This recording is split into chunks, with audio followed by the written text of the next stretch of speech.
I gotta be completely honest, like, life in Europe. Really hard. And it's not to say that life here in the States is easy by any means. In fact, I would encourage you to watch the full video that young lady posted. It's touching. Her and her husband essentially moved to Italy with plans to eventually go to Spain for a better life because they were tired of the grind. She goes on to explain that they work in hospitality and they essentially never saw each other because they were just working all the time.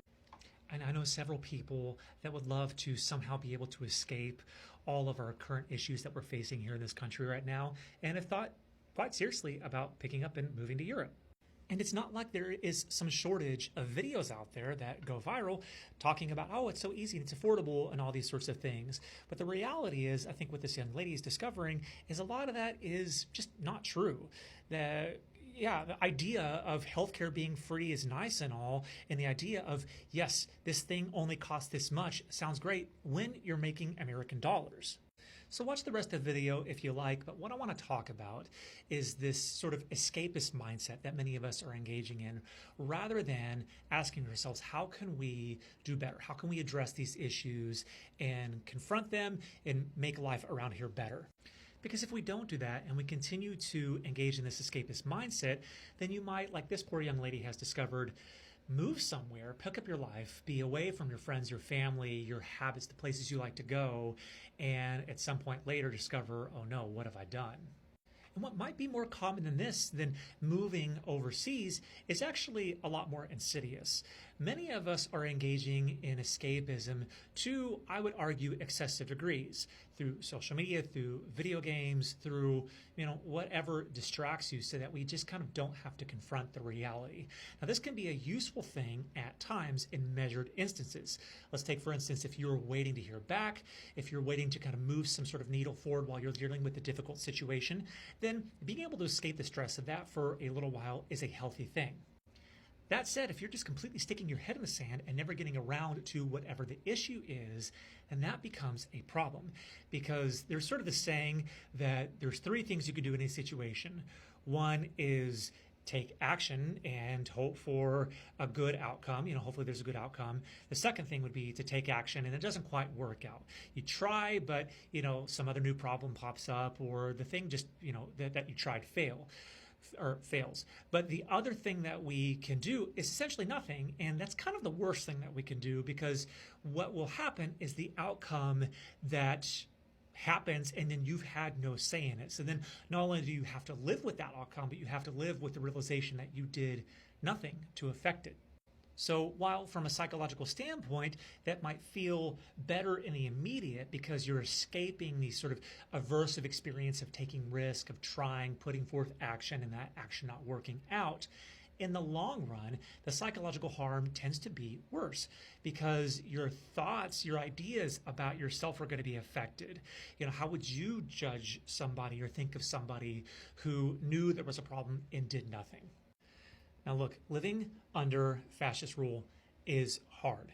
I think it's still going to get harder. But even now, as it stands, listening to just insane, crazy talk, lies every day, and we have to sort of deal with that.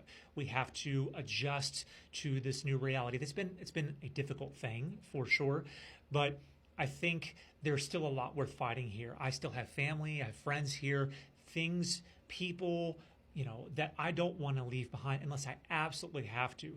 Now, if you're in some sort of war-torn zone and we were escaping for our lives, okay, that would be different. And if you think about it, there are plenty of people who come here who are escaping those situations. So the other thing that I kind of want to briefly mention here is I think there's a part of us that, we need to check our privilege, especially if you're white like me, or, if you have some sort of other privilege. And you really kind of think, like, am I, by moving abroad or overseas, inadvertently rising the cost of living for these other folks and negatively impacting their sort of economic systems over there? And I think another good question to ask yourself is, if you are willing to go to the lengths of picking up your life and moving overseas and making that big of a leap, putting forth that much effort, how could you use that effort here towards maybe something less risky? Because I think sometimes we are drawn toward the sudden, the quick the big changes, because when you've lived in trauma and hardships and things like that, your brain is kind of always anticipating the next big thing to happen. So sometimes we will bring about that big change and make decisions that inadvertently put us in really difficult situations.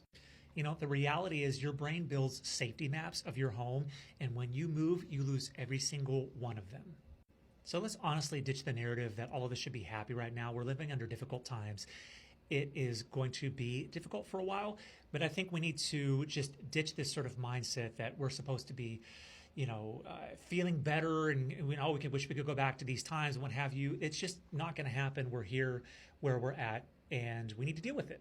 And then once we do that, I think we can really begin the work of confronting what the real problems are. The problem isn't America. I mean, it is, but it's not the idea of America. It's the people, because if you go other places, you're going to discover the same kind of crap is happening in different places. You're going to have new sets of problems to deal with that are hard, and you can only run so much. So, really my first piece of advice would be, take inventory of what your problems are, try to deal with those problems. And then once you can free yourself up from those problems, if you want to tackle bigger issues, if you want to run for a seat and get involved politically, if you want to do something, you're going to have more liberty and space to be able to do so. But you got to take care of your issues first.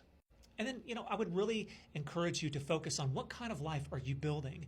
If you are moving overseas to fix your problems, more than likely those problems are going to follow you.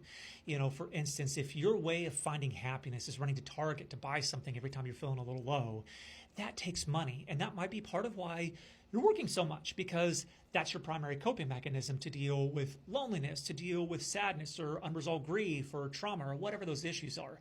So really think about what you are doing and what changes can you make to improve or address those problems. Now, another thing that I would recommend is to really sit down and journal and think about what are your issues. All of us feel a little cranky and tired and moody sometimes, but is there a pattern? Is there some sort of theme, something that we've been kind of ignoring that we need to stop ignoring? And again, if we're considering that within the context of just how difficult life is, I mean, yes, things in the current context are difficult, but think about just life and the grind of working every day, of, holding space for people and conversations and interactions, dealing with traffic, dealing with bills and financial stress and all the things that we're dealing with. So if you can just hold a little bit of awareness that you're going to have your ups and downs, and there are going to be moments that are going to be hard.